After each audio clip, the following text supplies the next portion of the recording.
Hi guys, so I'm back for my review of Halo 5.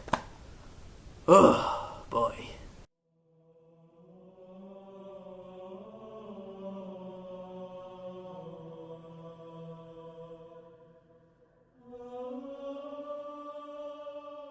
Yeah, Halo 5. Where to start?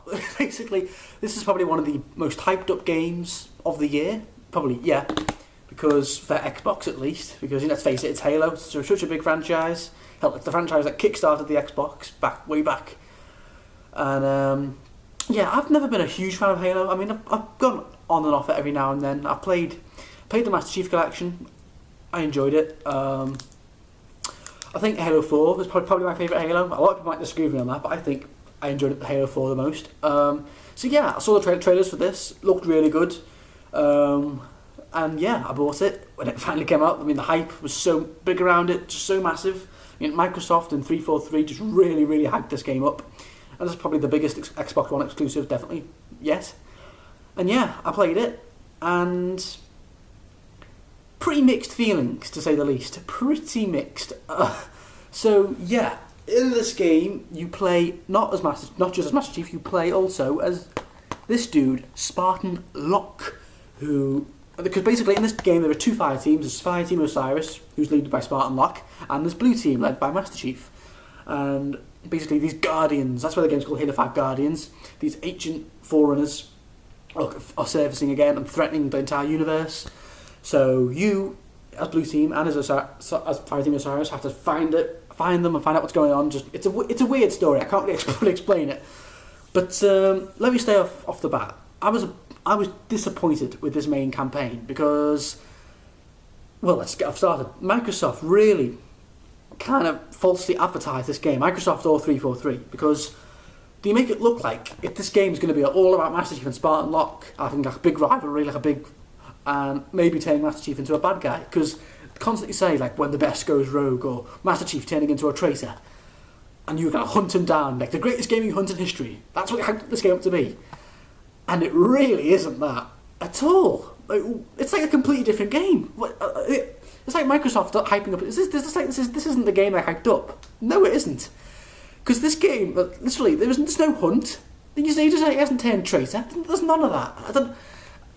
It's like what? It's basically, it just feels like they tried to do that just to make us go, whoa, Master Chief's turned bad. But really, that's not what happens in this game. It's like a completely different story. Master Chief and Spartan Locke have like one fight in the game, one fight, and that's it. That is it. And then they just go off and do the separate thing, and they don't meet again till the end of the game, where they just shake hands and that's it. There's no fight. And also another thing, Master Chief, you only play as Master Chief for 3 missions. 3 missions as Master Chief.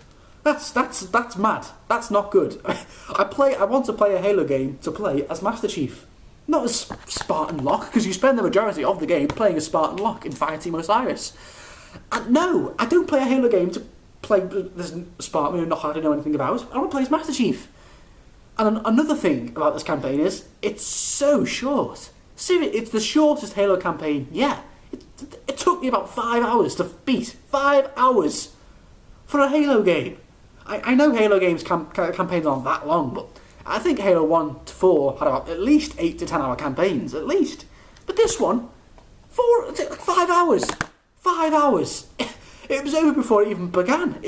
This whole game, or the whole campaign, just feels like part 1 to what will be a much more satisfying and longer part 2 that we'll get in Halo 6. That's what it feels like.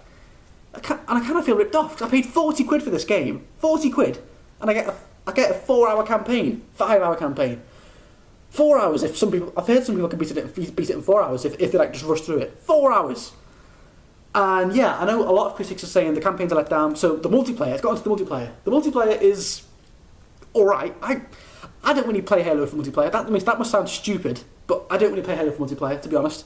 I mean, it's fun. I've put in a few hours to it. It's fun. I'll give it that. I mean, you've got arena, Warzone, these giant battles. It feels like Battlefield. I mean, but the multiplayer is good. I think that's one thing the game gets right. Good solid multiplayer. Another thing. Okay, yeah, another good thing, the combat in this game is great. It's great. It's probably it's the best Halo combat yet. The graphics and the combat are brilliant. The best Halo combat, definitely. I mean, I expect so. It's the first next-gen Halo. You know, it's the first Halo just to be on Xbox One, so I expect so. They finally introduced iron sights, like you can finally scope down guns. Because that's one thing I've always never quite liked about Halo. You can't have iron sights, but you can have in this game. And yeah, the combat in this game is good. The enemy, the AI is all decent. I think loads of different weapons. I mean, it's great how Spartan Locke uses this different rifle, and Master Chief of course has his rifle. I mean, yeah, but on the whole, I'd say I'm disappointed with Halo 5. Disappointed. I mean, and also there's no split screen. No split screen in Halo. I think Halo was the game that introduced split screen. I think, and now they haven't got it. 343. What are you guys thinking? No split screen in Halo. It's like one of the main reasons I used to play Halo, to play split screen. So when my mate comes over, we can't play split screen. Brilliant.